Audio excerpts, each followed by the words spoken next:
You ready for rapid fire? Oh yeah. Oh All right. yes.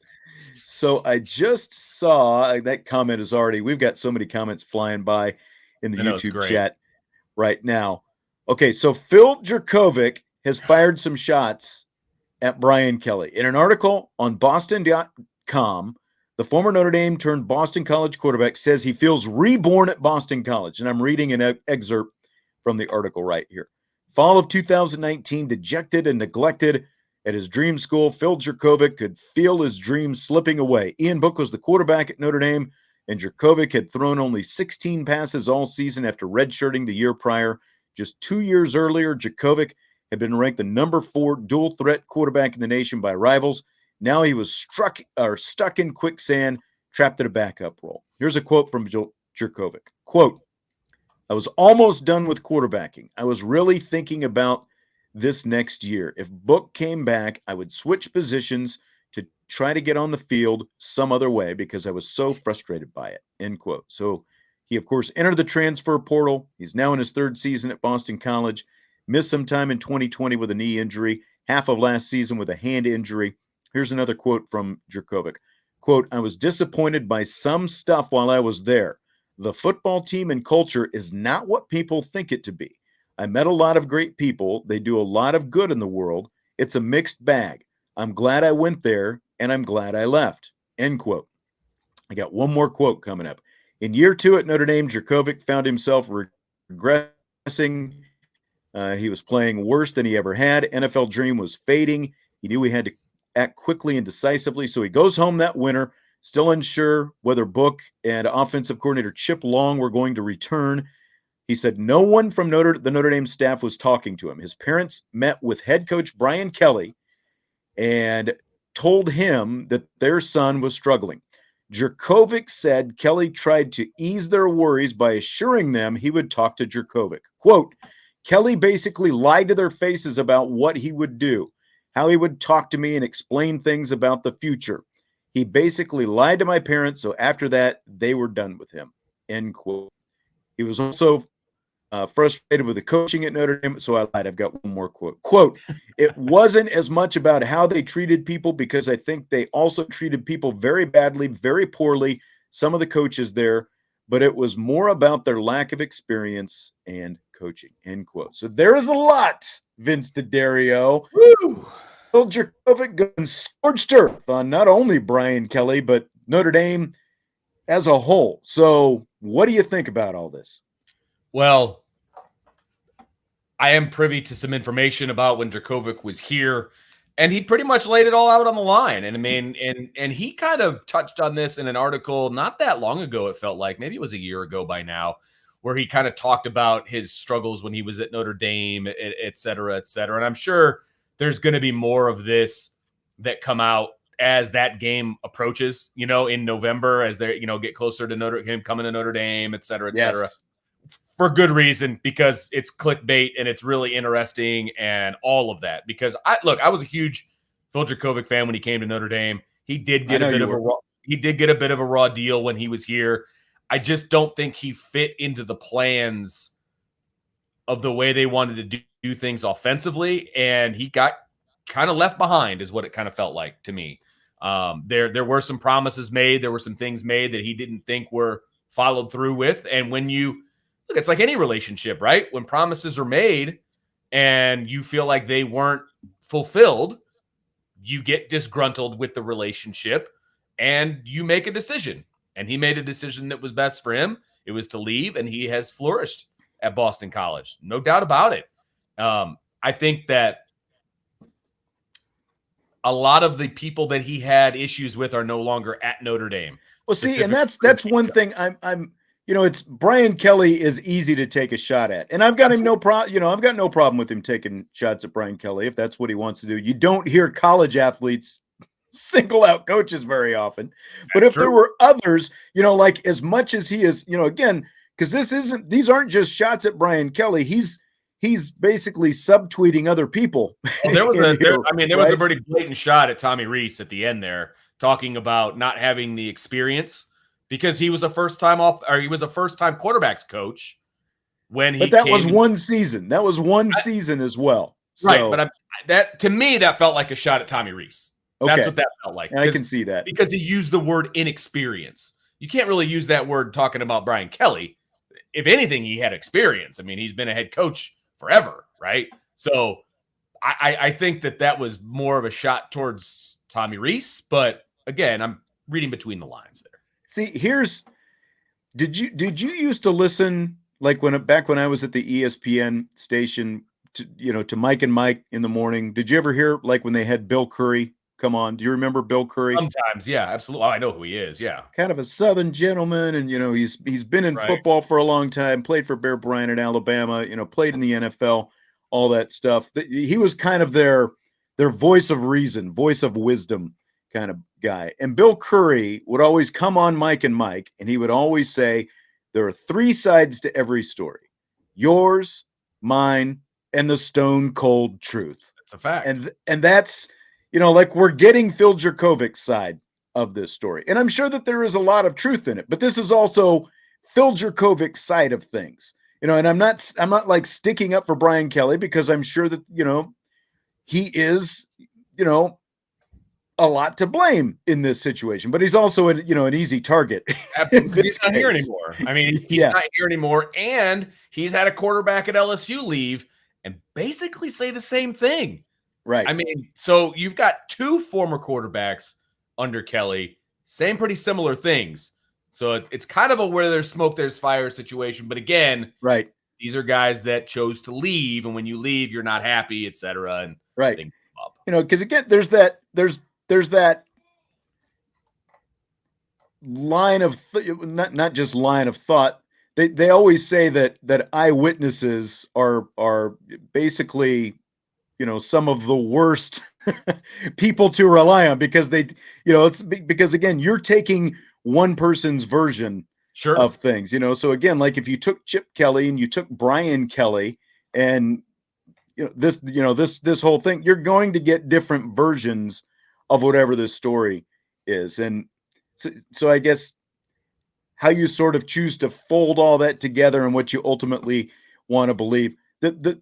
Again, I think that Brian Kelly, if there was really that lack of communication, then that's really bad on Brian Kelly. There should have been more, internal communication. Now, the other side of this, though, is like the parents having the meeting with the head coach, like the parents of a 20-year-old man having a meeting with the head coach at the University of Notre Dame. Like you've been a coach, I've been a coach, and that's where, like, one, why wasn't Phil Jurkovec in on that? Why didn't they all just go in and sit down? I don't like the idea of, okay, now the parents have to call the head coach, and now we've got to go in and have a meeting. Well, those kind of things. Now, if Brian Kelly really told them that he was going to talk to Phil Jurkovec and then he didn't, again, then Brian Kelly deserves whatever shots that he's getting. But it's just the fact that, like, the parents have to go in and get involved in this stuff. Did you raise a man, or did you raise someone who has to have his parents come in and try to sort things out, especially by the time you're playing Division I football, Power 5 football at Notre Dame? Well, I do believe, and if I'm trying to remember how this all went down, but I believe he was trying to have that meeting and it wasn't happening. Okay. And so he went the next level of So we got the parents involved. Right. I think that's how it went down. Don't quote me on that, but I'm pretty sure that's how it went down. Because now, if that's true, then like, what was Brian Kelly even doing? You're just completely not even, you're not even not sure, it's not just that you're not showing up at workouts and you're pop in, pop out or whatever. And now you're not even talking to your players, let alone the quarterback. So you feel like you've got to micromanage with everything they do. Absolutely. And that's a huge problem. I mean, clearly there's a communication problem, but regardless of how it went down or who met with who, there's a communication issue there. And if it's a communication issue between the head coach and the player, a communication issue between the head coach and the quarterback coach and the offensive coordinator and all of these different things, it's a huge problem. I mean, it was a huge problem. And I think he made the right decision in leaving for himself because he's flourishing over at Boston College. He was able to revive his NFL dream because I think it was pretty clear he wasn't going to play at Notre Dame. And so that's why the transfer portal is there. And he was able to make that work for him. And so I wish him nothing but the best. but it was a bad situation on both sides, frankly. And it was an amicable divorce, frankly. But I also feel like, Chip Long was let go after running some successful offenses. And I don't feel like Chip Long should be let off the hook here either. But, the other side of that is, okay, so we saw Brandon Wimbush, who, again, if you're talking similarities, I'm not saying they're exactly the same guy, but if you're talking similarities, Jurkovec and Wimbush are much more similar than Ian Book and either one of them in their style of play. And it felt like Chip felt like to succeed, it was time to go to Ian Book. And, so again, it's like he was the offensive coordinator and quarterbacks coach at that point. So he had some involvement in there as well. Chip wasn't the offensive coordinator, or he wasn't the quarterbacks coach. He was the tight ends coach. That's right. That's right. What Tommy was. Because Tommy in the inexperience. That's right. He was a grad assistant quarterback coach. But yeah, but no, there's blame to go around. I mean, there's not one person to blame. It just so happens that Brian Kelly's name got dragged through the mud on this one specifically. But there was definitely some veiled, not threats. That's not the right word. But there were some shots taken at other coaches in there for sure. But again, and look, I guess the fact that Tommy is still on the staff would be why. That's fair. You wouldn't take it when you're going to play him this year. It makes sense that you're not going to take some shots there. But again, exactly. And you're not, again, this is one side of the story. You're not going to get a story from the coaches talking about Phil, because an adult is not going to talk about a child in the media, at least not directly. But yeah, there was some, let's just say that there was some interesting things going on while Phil was here from the coaches to the media to help their cause. I'm sure that's a fact. I'm sure. All right, Notre Dame plus 17.5 odds against Ohio State. That line keeps moving. It was like 15 just last week, so it's moved 2.5 points. Crazy. Just in the last few days, plus 17.5. So you're still not getting great odds. Minus 118 is what I saw on FanDuel. I kind of like the parlay. I like the points, and then the over-under is 58.5. I like the over on that. Yeah. I don't know about you. No, I like the over on that too. I think the points are going to be scored, especially this being the first game of the season and, defenses being what they are the first game of the season, right? I think points are going to be scored here. So I would take the over as well. So maybe you can boost those odds a little bit if you parlay the Notre Dame plus 17.5 and then the over. And you're definitely going to get good odds if you take Notre Dame to win outright, but then, that's taking a big chance too. It's just amazing. Everyone just thinks that Notre Dame apparently is going to walk into Ohio State and just lay down. And Marcus Freeman, was asked at the press conference today about that plus 17.5, and he essentially said, "Well, we're going to have to use that as a little motivation." It sounds like this week 17.5. It's just crazy to me. It really is. I mean, but these are the same people that think Jarrett Patterson's starting at center. So That's true. I just feel like there's a lot of people that don't understand what Notre Dame brings to the table. On the outside looking in, you got a new head coach. You got a new coordinator on defense. You got a new quarterback. You got a lot of new things. There's depth issues at wide receiver. There's depth issues at running back. So you can easily make the case from a broad view that this is a bad Notre Dame team, right? I mean, I guess you could make that case, and that's where the 17.5 points comes from, I guess. But I just feel like it's an uninformed situation as well. Yeah. Tyler Buckner has plus 10,000 odds to win the Heisman. So that means he's pretty far down the pecking order, but you talk about value. You could go throw $5 at that today, and if he actually wins it, you'd win 500 for just $5. You bet 50, you win 5,000. I mean, it's not like I have that kind of money to throw around, but at the same time, $5, 5 spot out there. I mean, $5 to win 500. Why not? That's pretty good. And I'm sorry, those odds are going to get worse as you get closer because worse as in you're not going to be able to put 5 to win 500. I think that number is going to come down as you get through the season because I'm not saying he's going to win the Heisman. I'm not saying that, but I am saying he's going to be successful. And when you are the quarterback at Notre Dame and Notre Dame is successful, look, Ian Book came in 8th in the Heisman Trophy voting and he threw 15 touchdowns. 15. He didn't even play that well, and he came in 8th because he was the quarterback at Notre Dame, and they were good. No, that's very true. And there's this segment of people who I think it's kind of an old school thinking, like the importance on experience. Now, obviously you have experience that's going to help you, but specifically when it comes to quarterback and whether or not Tyler Buchner is going to be successful this season. And I'm not saying he's going to go out and win the Heisman. I'm not saying, that he's even going to be a Heisman finalist and that he's definitely going to have a great year. I think he's going to have a really good year. Right. I think that probably too many people are placing too much importance on experience, because you and I have had this conversation before. Johnny Manziel and Jameis Winston won back-to-back Heisman trophies, I believe it was, or at least we know they both won Heisman trophies. They were both redshirt freshmen that year.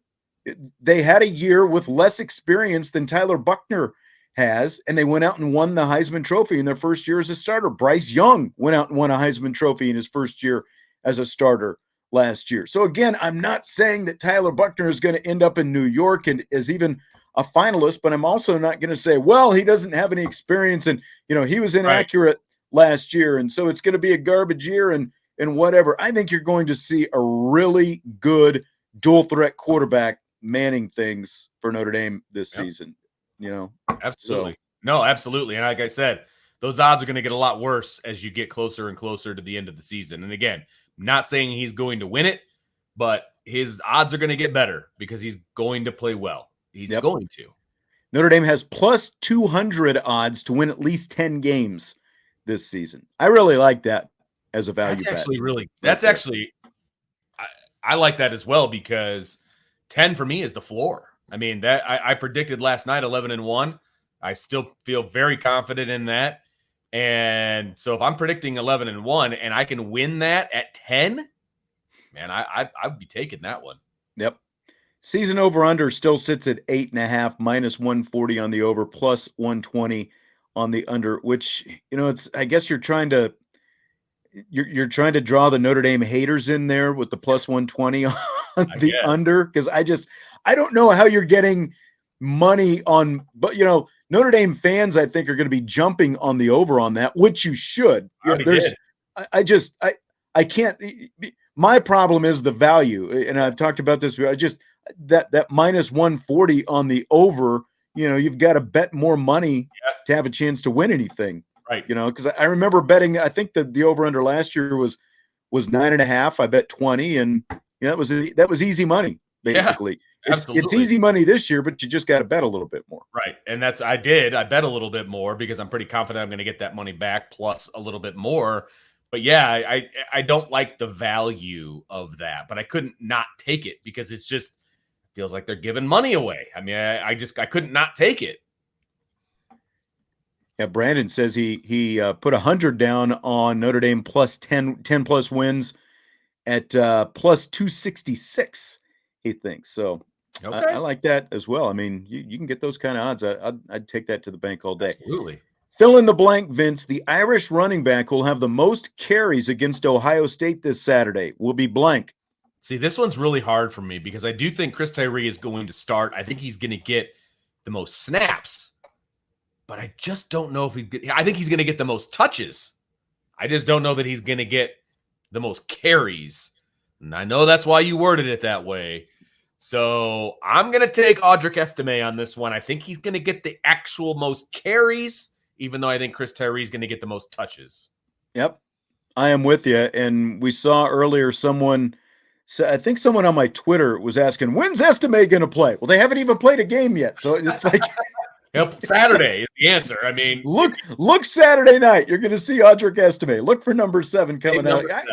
I agree. I think that Chris Tyree is going to be on the field a lot. He's going to have a ton of snaps and the potential for a lot of total touches between the passing game and the running game. But I think Audric Estime is going to be the guy who ends up probably, and now again, this is assuming that the game is playing out the way that we think it is, that the running game is working the way that we think it is going to be, all those different things. I think Estime is good for somewhere around 12 to 15 carries, maybe even more, just depending on, again, how the game plays out. I don't think that you probably want to throw Logan Diggs in there and have him be your workhorse. I think Estime is ready for it. And with Estime coming back from the shoulder, I think he's going to get snaps as well, but you're going to ease up a little bit. Yeah, and I think that's exactly right. Look, Logan Diggs is available. He's full go.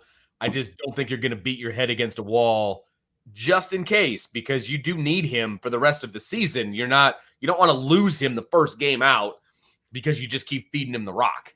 You've got a guy who can get the rock fed to him, and he'll be just fine in Audric Estime. So as much as I like Logan Diggs, I just don't think that they're going to use him as a primary target coming off the shoulder injury.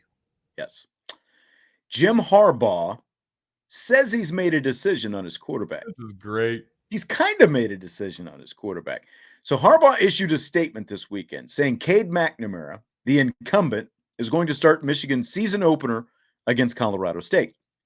And then J.J. McCarthy is going to start the second game of the season against Hawaii. Then after that, they're going to decide who the week 3 starter is going to be. So, Vince, do you buy or sell Jim Harbaugh's quarterback plan? It is a hard sell. How can you not know after spring and fall who your starting quarterback is? You really have to take it into the season and give each guy a start, and then we're going to evaluate the film, afterwards. That's what practice is for. That's why you scrimmage. That's why you do all of these different things. It feels like he's handing out participation trophies to me, Sean. That's what it feels like. Make a decision, dude. You are a Division I head coach with college football playoff aspirations, and you can't decide who your quarterback is. Just coming out of the playoff. You got a playoff quarterback exactly. You're thinking about benching. What are you doing, man? Make a decision. Make a decision. This guy's a clown. It's almost like he doesn't want to make a decision. Like he wants to wash his hands of this or something. And it feels like he's treating these two games. Now, granted, they obviously feel like they should beat Colorado State and Hawaii. I wonder what message it is sending to your team when you're treating the quarterback competition like this, when you're essentially treating Colorado State and Hawaii as exhibition, preseason games. I know he wants to be in the NFL, but that's basically the attitude that he's got with these games. It's like, well, they're preseason games. They don't really matter. So we'll start one and one, the other and the other. What happens if they both play really well or they both really stink? And it's like, exactly. or they're both just kind of average. If they play at the same level, someone's got to make a decision sooner or later. It's ridiculous. You make a decision. It's like when you're the head coach at Michigan. You get paid to make decisions. It's like when you run a sport, you're a head coach of a sport that you have to cut kids, and you're like, you know what? Everybody can play. It's no big deal. Everybody can be on the team. It's no big deal. Because they don't want to cut anybody. He doesn't want to have the conversation with one of those quarterbacks. I'm sorry, you're number 2. Yeah, it sucks as a coach to tell a kid that. But that's why you're paid the money that you are. That's why you're the coach. Come on, man. Just make the decision, have the conversation, and move on. Do what's best for your football team. Because having 2 guys at quarterback is not what's best for your football team. That's right. Hard sell for me as well. Fill in the blank. It's blank that Nebraska head coach Scott Frost said this after his season opening loss to Northwestern Saturday. Quote, I think our offensive staff has to learn you've got to be a little more creative in this league, end quote. Come on, man. That's what you said after you get done with that. How about, man, I really need a not onside kick when I'm up 11, in the second half of the game. You're going to blame your offensive staff? Dude, look in the mirror. This is a perfect opportunity for Scott Frost to be like, you know what, guys? This one's on me. My fault. I'm the head coach. The buck stops with me. I made some poor decisions. We need to get back to the drawing board and do some different stuff. This one's on me. You're throwing your coaching staff under the bus? Dude, if your seat wasn't hot before, it's on fire now. Come on. And he just hired this guy as well, Mark Whipple, in the offseason. He brought him in. And remember, remember a few weeks back when we did Diddly Do's, list of top coordinators, big game doofus and his list of the top coordinator, Yeah.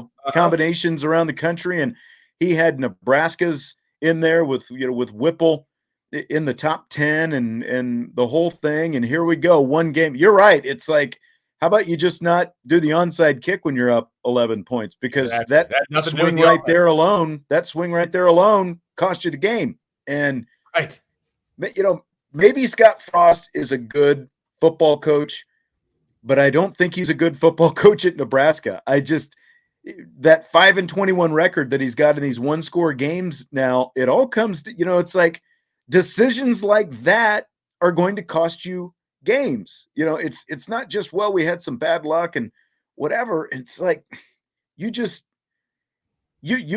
blew it. You made the decision 100%. to onside kick, and now you're trying to blame the offensive coordinator. I mean, everyone in the first half was watching that game thinking Nebraska was going to light up the world this season. Maybe they still have a good season, but I guess Scott Frost, the contract that he just renegotiated with Nebraska on October 15th, his buyout drops in half from $15 million to $7.5 million. Wow. And he loses a couple more games like this after 4 years of this already. I don't see him making it through the season. I thought that I don't know if more of this is on Scott Frost or just that you just can't win at Nebraska anymore. Because after what Scott Frost did at Central Florida, he seemed like a slam dunk back at his alma mater, but it has just not worked at all. And I mean, let's be honest, it hasn't worked in Nebraska in like 25 years at this point. Well, and that's the thing. I thought it was a good hire. I really did. When they made the hire, I thought it was a good hire. He's going back home. He's had all this success as a head coach at Central Florida. He's got the fake ring for a national championship. I actually thought that it was a good hire. It's been a disaster since day one, and he does need to go. It was a gift that he was retained after last year. And after game one, you got to be having a serious conversation with this guy. It's not good. That was just a bad showing. It was a bad showing. And there was no reason. You were up by 11. You've got momentum going in your favor. You had obviously just scored. Like it's one thing if you're playing catch up and you say, okay, now let's onside kick and see if we can make something happen here and get back into this thing. But he let Northwestern right back in the game, and it just blew up in his face. Yes, he did. And Northwestern finally decided they wanted to win the game in the fourth quarter. I mean, nobody wanted to win that game the first three quarters. It's funny because I was kind of pulling for Northwestern 100%. Early on. But as the game went on, I kind of started feeling sorry for Scott Frost. But it's like, again, I don't think he's going to make it through this season. I think he's his own worst enemy at this point. Yep. No doubt. Last question for tonight. Tom Brady was asked about his recent 11-day absence from the Tampa Bay Buccaneers at training camp. His response, quote, I'm 45 years old, man. There's a lot of bleep going on. So you've just got to try to figure out life the best you can. It's a continuous process, end quote. Your thoughts, Vince? So he skips 11 days of work because he's got a lot of stuff going on, basically, is what he's saying, right? Somehow I don't think that would work with my boss. Be like, look, I'm 41 years old. I got a lot of stuff going on. I'll see you in 2 weeks. Now, I'm not the GOAT of deans in the world, so I don't have as much leverage as Tom Brady has, so there is that. But at the same time, give me something a little better than that as to why you missed 2 weeks of work while the rest of your team is working, period. I mean, I know that you're the best that's ever played the position. I've come around to that fact, even though I don't necessarily like it, but you should still be there with your teammates. There's something to be said for going through training camp next to your guys, even if you're not full go or whatever. Come on, man. That's a terrible excuse for not being at work. And I mean, he's right to an extent. There's a lot of bleep going on. You just got to figure out life the best you can. Everyone's got a lot of bleep going on. Exactly. Exactly. Everyone does, but we don't just get to walk away from our job for it. Now, maybe he's got it, had it worked out, and Tampa Bay was fine with it, or whatever. It seems to me that Tom probably should have just stayed in retirement last year. Just kind of the way all this is looking. None of us know what the real story is. You got people thinking he was on The Masked Singer. We talked about that last week. There's all this talk. Was it his mom sick? Was his dad sick? There's all this different stuff. There's talk about, Giselle is upset. He's not with the family enough. And there's talk, divorce talk. And but it's like, if it's at that point now, he had to know that it was an issue, 8 months ago when he decided to retire. And you should have just stayed retired. And then he's going to jump into the broadcast booth afterwards. Now, he's not going to do like the Peyton Manning, I'm going to sit at home in my den and do Manning casts and all that stuff. He's actually going to be going out and doing travel once again. And there's time to be put into, being a $45 million broadcaster or whatever it is, So it's, there's a lot of bleep going on. You're making a lot of money. I guess you just got to suck it up and figure it out, I mean, I don't know. It just feels like you had all off season to go on vacation, with your family, if that's what he was doing. And I also understand that if your wife's unhappy, you do what you got to do to make sure that she's happy. I get that too. Believe me. But there just has to be another way to do it. That's all. That's what I'll say. There has to be another way. Everyone, 99% of the world has real jobs and real world problems that they've got to figure out, that they can't just fall back on their stacks of money and the biggest mansion in South Florida that you can imagine. And bigger problems than Tom Brady has. You know what I mean? Yeah. Exactly. All right. Well, Vince, I think that's going to do it for tonight. We covered a lot. Again, man, every week is going to be like this. Monday through Thursday, 6:00. Tomorrow, we're gonna be jumping back into it. We've got some key stuff on each side of the ball that Jesse and I are going to be looking at. We'll talk about Tyler Buckner a little bit as well. Wednesday, don't forget, market midweek mailbag. Drunk Vigo's like, that's it, and it's like, I mean, if you got more questions, Vigo, we can handle a couple here real quick if you guys want to throw some questions at us. But again, we're going to be doing a full mailbag show. That's right. On Wednesday. So starting this Wednesday, we're doing midweek mailbag every Wednesday night at 6:00 on IB Nation Sports Talk. Thursdays, going to have the opposing beat writer on. We'll have some rapid fire after that as well. And of course, we've got countdown to kickoff on Saturdays from 10 until noon. So, and then you and Brian. Now, is it just you and Brian, or is Ryan in on that as well with the Sunday show? It's Brian and I. It's the two coaches breaking down the film, and we call it Upon Further Review, and we go back and we look at the film from the day before and kind of give our nuggets of information as if we were, coaching it up and talking about it the next day with our team. So kind of an X's and O's. So for those football junkies out there, that's what we're going to be doing. I lost. Vigo, it's not a show without Bobby making it. Get the weight on that one. I don't know. Yeah. Appreciate all the positive feedback, though, tonight. And then there's a post-game show. You and Brian are going to be doing a post-game show after the game Saturday. We'll all three be in Columbus. You guys will do the post-game show while I stay and handle all the stuff that someone has to deal with, but nobody else wants to.